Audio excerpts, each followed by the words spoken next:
I think we're alone now. Hello. Further to my last video, which was,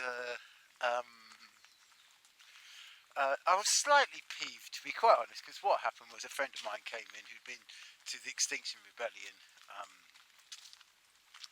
protest, and I said, "Can we talk about climate change?" And he just sort of went, "No, no, no. I've seen all the facts. I've seen all the figures. There's nothing you can say that could change my mind. No, no, I'm not talking about it. No, no, no." And we turned around and walked out. And I thought, but that's sort of like, you know, that's just not going to work. You know, you got to be able to debate things. You got to be able to talk to things. You know. Anyway, so I made that last video, and I've had about 3 comments on it. It said basically that I'm a madman for denying climate change and everything like that.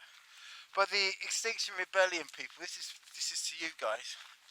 You know, I really feel your pain. You know, and I know where you're coming from, a space of what you consider goodness and, you know, heartfelt caring. You know, because you got to know that I'm an environmentalist. I am totally anti sewage in the sea. I'm totally I'm cleaning the beaches up. I pick up rubbish off the beach, but regularly, sort of, because I live down by the sea, and I've lived down by the sea for getting on for 30 odd years now. And I always love the sea. I've always been attracted to the sea. I don't know why, but I like space where there isn't many humans. You know, I like space um, where you have, you know, thing. And as I said, I believe, and if you Extinction Rebellion were getting on the tube trains to stop the tube trains to save the planet, not from overheating, but from things like Fukushima and nuclear energy, because nuclear energies, they're beginning to sneak it back in again onto the agenda. Why? You know, it's because it's sort of like it's one of the most biggest threats to mankind that I think we have actually. In Fukushima is a terrible disaster that is just being buried under the carpet. And what's really happening in Fukushima, go and have a look. It's terrifying. That is terrifying. That is worth an Extinction Rebellion, you know. But the irony of everything like this, you know, of all these protests, we are now in the 3rd year that we can actually say we've entered a cooling period. The planet, or the Earth, has entered a cooling period. Okay, we had a warm period, and now we're entering into a cooling period. And the funny thing is that we can actually the figures are in. The North Atlantic is cooling rapidly, which is, you know, not a good sign. We're going to have across North America and northern Europe and across the Russian steppes and everything like that. It's going to be a bitter winter this year.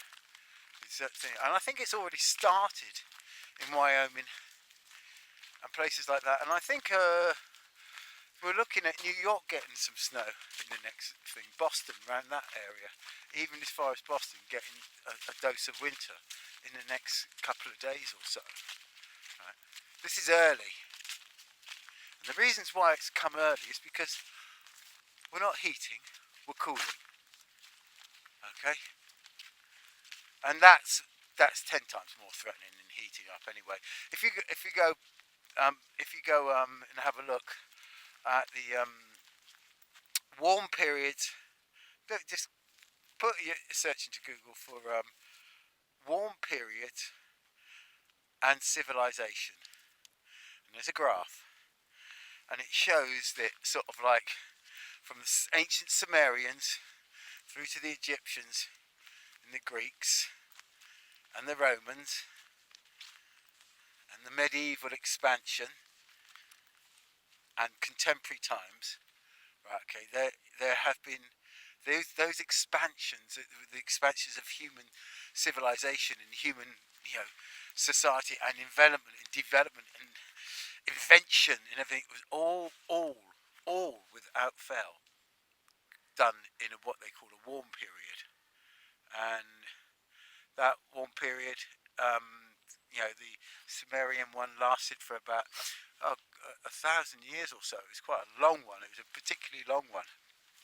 The Egyptian one lasted for about 800-900 years. That was a good one as well. But, yeah, the Roman one lasted from about 198 BC to about 300-400 AD. And you notice that the Roman Empire collapsed. I mean, there's an awful lot of reasons why the Roman Empire collapsed, but it's funny that it all coincides exactly with the warming and the cooling. The Dark Ages were a cool period.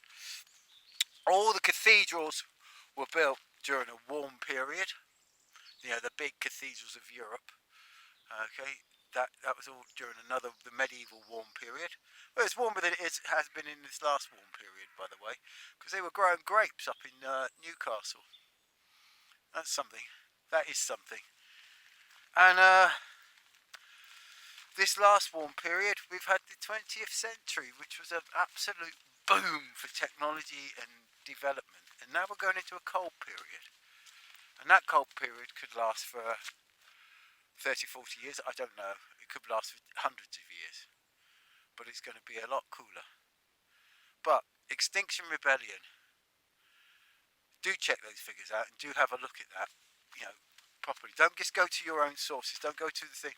The reason why you're having your chain pulled is because it is a Marxist thing to bring down Western civilization. Marxism wants to bring down Western civilization because it's the politics of greed, envy, sloth, lust, all the deadly sins.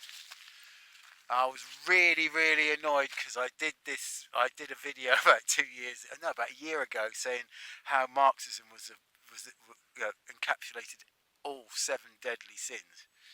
And I thought, it's one of those videos which you make and you don't publish.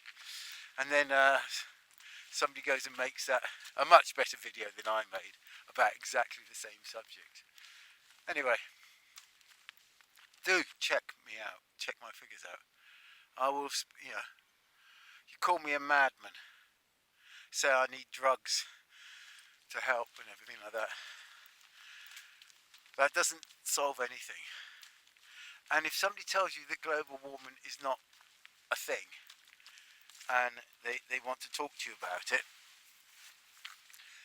talk to them about it, listen to them about it. And look at your sources. Check your sources.